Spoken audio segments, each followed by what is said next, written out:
À la fin du XIXe siècle, un homme riche et puissant, qui semblait tout posséder, franchit les portes d'un bordel à Vienne. Sa présence n'est pas celle des autres clients, en quête de satisfaction charnelle ou de plaisir physique éphémère. Lui, il cherche le silence. Il recherche quelque chose de plus profond. Ce n'est pas un homme impulsif, mais quelqu'un qui a atteint un niveau de pouvoir lui offrant le luxe d'observer sans toucher, de regarder de loin sans vraiment s'engager. On lui demande pourquoi il revient ici semaine après semaine, et sa réponse est révélatrice. Parce qu'ici, personne n'exige rien de moi. Ici, je ne suis le maître de personne, mais je ne suis pas non plus un esclave. Puis, comme s'il partageait une vérité banale, il prononce une phrase que le propriétaire de l'établissement n'oubliera jamais. Le plaisir est le seul fouet que personne ne voit, et c'est pourquoi c'est celui qui fait le plus mal. Le véritable contrôle ne s'impose pas. Ce n'est pas un acte de force visible ou une coercition ouverte. Le véritable contrôle se cultive subtilement dans les profondeurs de votre être. Il ne s'infiltre pas par des chaînes de fer ou des cris autoritaires. Il sème dans le silence, dans la monotonie des jours, dans la douce routine d'habitude qui, avec le temps, se déguise en choix personnels. Ce sont ces petits désirs que vous n'avez jamais remis en question, ces impulsions immédiates qui se cachent derrière des besoins inoffensifs, mais qui en réalité vous lient avec des cordes invisibles. Vous réalisez alors que vous ne savez plus comment les défaire. Le contrôle ne se trouve pas dans des chaînes ni derrière les barreaux d'une cellule. Le véritable contrôle réside dans la manipulation constante de votre attention, dans le flux ininterrompu de stimuli conçus pour vous maintenir occupé, distrait, mais jamais libre. Chaque notification sur votre téléphone, chaque petit « j'aime » que vous recevez, chaque nouvelle série qui démarre juste après que vous ayez fini la précédente, tout cela est orchestré pour que vous ne réalisiez pas ce qui se passe. La liberté s'échappe, non pas parce qu'on vous la vole violemment, mais parce que vous ne vous rendez même pas compte que vous ne l'avez jamais eue. Et dans ce jeu complexe, l'ennemi n'a pas de visage. Ce n'est pas un individu ou un groupe que vous pouvez pointer du doigt. Ce n'est ni un gouvernement autoritaire, ni une entreprise mal intentionnée qui décide de votre vie depuis une salle de réunion. L'ennemi ici, c'est la programmation elle-même, la structure de votre vie quotidienne, les fils invisibles qui vous contrôlent depuis votre propre esprit. C'est l'inertie qui vous pousse à emprunter toujours le même chemin, sans jamais le remettre en question, à poursuivre ce cycle de gratification instantanée, de distraction permanente et de validation incessante, qui paradoxalement ne vous satisfont jamais vraiment. Plus vous cédez à cette satisfaction éphémère, plus les espaces intérieurs se vident, plus la soif d'un quelque chose qui ne vous comble jamais grandit. Dans cette soif, dans ce vide sans fin, vous restez attaché, sans même réaliser que le plus grand maître qui vous domine, c'est vous-même. Pourtant, il existe une autre voie, un chemin rarement emprunté, un chemin que peu osent suivre, non pas parce qu'il est sombre ou dangereux, mais parce qu'il est inconfortable. Cela demande de l'effort et de la patience. Il ne promet ni récompense immédiate, ni plaisir rapide. C'est un acte de courage, un acte qui vous confronte à vous-même sans artifice, sans échappatoire, sans raccourci. C'est le chemin de la maîtrise de soi, non pas la domination des autres, mais la maîtrise de votre esprit, de votre corps, de vos désirs. La maîtrise de ce qui vous pousse, souvent sans que vous en ayez conscience. Car lorsqu'on est capable d'observer une impulsion sans y succomber, lorsque l'on peut supporter le vide sans ressentir le besoin de le combler par un bruit constant, lorsque l'on trouve la force de regarder le désir de plaisir et de décider de le suivre ou non, sans tomber dans le piège de la satisfaction immédiate, c'est alors qu'on reprend véritablement ce qui était en jeu, sa volonté. La volonté est ce qui vous permet d'agir plutôt que de réagir. C'est elle qui vous donne la force de choisir, plutôt que de suivre passivement ce qui vous est imposé. La volonté, c'est ce qui vous rend maître de votre vie, de vos décisions, de votre destin. Et lorsqu'un homme possède sa volonté, il devient un être libre, car il ne dépend plus des choix que d'autres ou le système ont fait pour lui. Un homme de volonté est un homme impossible à manipuler, non pas parce qu'il s'est affranchi des systèmes de contrôle externe, mais parce qu'il a appris à ne plus être l'esclave de lui-même. Il ne réagit plus aux stimuli de son environnement. Il ne se laisse plus entraîner par les désirs fugitifs dictés par autrui. Il agit, et agit consciemment. Il ne consomme plus impulsivement, mais choisit ce qu'il consomme, quand et pourquoi il le fait. Il ne suit plus le chemin tout tracé de sa vie. Au contraire, il fait le pas en avant, celui qui prend les rênes. Il ne vit plus selon les goûts, les plaisirs et les récompenses que le système lui propose. Maintenant, il vit selon sa propre volonté, ses propres objectifs, son propre sens du but. Ainsi, la véritable question n'est pas de savoir si le monde est conçu pour te contrôler. Il ne s'agit pas de savoir si les pouvoirs qui gouvernent notre société cherchent à te manipuler à chaque étape. La véritable question est bien plus personnelle et beaucoup plus difficile. Vas-tu continuer à te laisser contrôler? Vas-tu continuer à céder à la programmation qui t'a été imposée depuis ta naissance? Vas-tu continuer à être une marionnette des désirs, des attentes des autres, des plaisirs fugaces qui ne te laissent jamais en paix?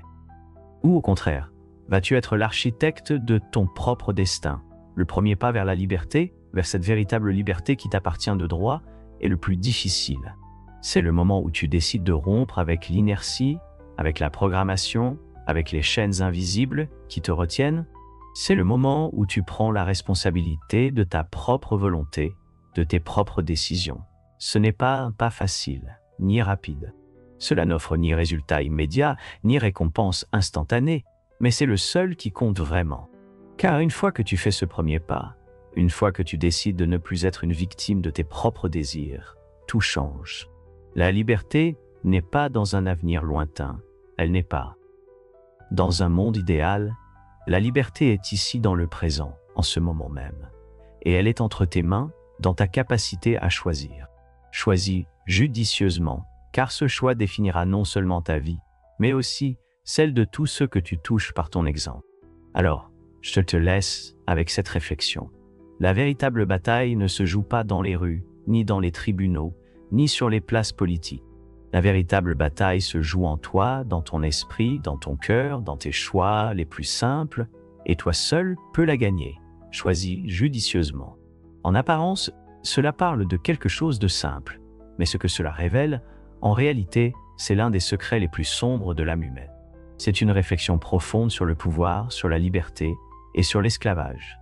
Une réflexion que des années plus tard, Friedrich Nietzsche dévoilerait d'un point de vue beaucoup plus dur, plus incisif, du côté de la volonté et du désir. Nietzsche, qui observait le monde avec un regard qui semblait le dépouiller, comprenait que le pouvoir ne s'exerce pas par la force brutale, mais par le désir. Le désir est le véritable moteur de l'humanité. La véritable esclavage moderne n'est pas physique. Ce ne sont pas des entraves ou des chaînes, mais une manipulation plus subtile, la dépendance au plaisir. Dans le boudoir de ce vice, l'homme riche a découvert quelque chose que peu parviennent à percevoir. Ce qu'il recherche, ce qu'il souhaite trouver, c'est précisément cette tranquillité, cette liberté face au désir. Il veut un endroit où il n'est ni lié par le pouvoir de son argent, ni par celui de ses envies.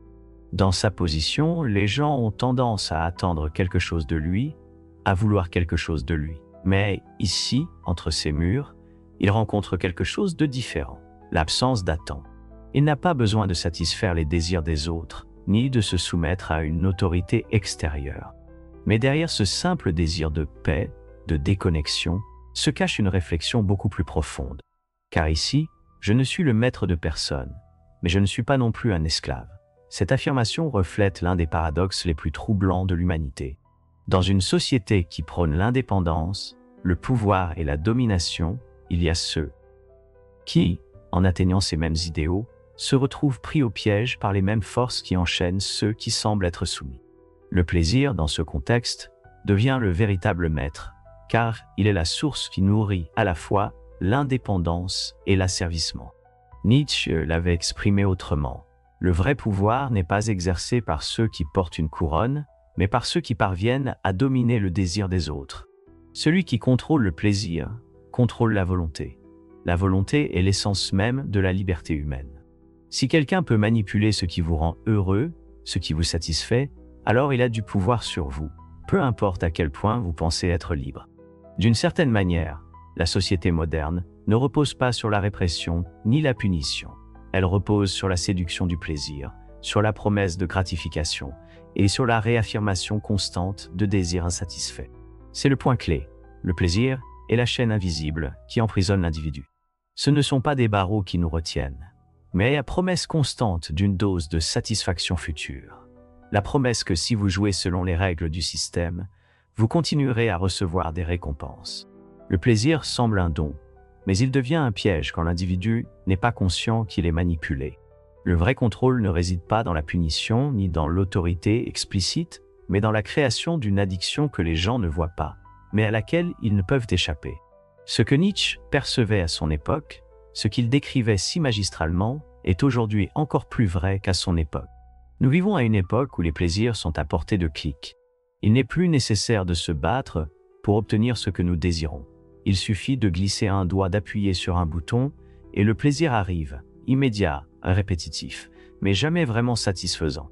C'est un cycle sans fin de désirs, jamais pleinement comblé, de gratifications qui ne remplissent jamais le vide intérieur. Car si cela nous satisfaisait vraiment, si un jour nous nous sentions pleinement comblés, nous nous éveillerions, et cet éveil signifierait la fin de la manipulation. Les chaînes de la société moderne sont invisibles, mais plus efficaces que n'importe quelle prison physique. Les gens restent pris au piège de leur addiction, à de petites doses de plaisir reçus via les réseaux sociaux, les jeux vidéo, la restauration rapide, le divertissement sans fin, et bien d'autres formes.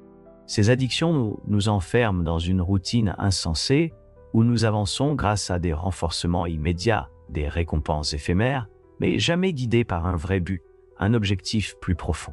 C'est un contrôle subtil, un esclavage invisible, car il se déguise en liberté. Et que se passe-t-il lorsqu'une personne parvient à comprendre cela? Elle commence à voir le système pour ce qu'il est réellement. Une machine qui se nourrit de notre dépendance, de notre soumission au plaisir immédiat. La véritable liberté ne réside pas dans la capacité à profiter du plaisir, mais dans celle de le maîtriser, de choisir quand et comment en jouir sans se laisser dominer, sans laisser ce plaisir contrôler nos décisions, notre volonté, notre vie. Quiconque ne peut vivre sans plaisir est esclave de celui qui le procure. Cette phrase de Nietzsche résonne profondément, car elle touche au cœur même de notre existence moderne. La plupart des gens vivent leur vie emportés par la quête du plaisir, sans réaliser qu'en agissant ainsi, ils cèdent leur liberté. À ce stade, le système que nous sommes censés défier nous a déjà enfermés. La lutte ne se fait donc pas contre le monde extérieur, ni contre une oppression visible, mais contre l'addiction intérieure, contre cette dépendance que nous avons cultivée à notre insu. Le véritable pouvoir mental, le véritable éveil, survient lorsqu'on peut dire « Ce plaisir ne me contrôle pas, c'est moi qui décide quand le chercher et quand le rejeter ». Voilà la vraie liberté, pas la liberté bruyante, celle qui se manifeste dans les manifestations et les révolutions, mais la liberté silencieuse, celle qui naît au fond du cœur et de l'esprit, celle qui apparaît lorsque l'on est capable de maîtriser ses propres désirs.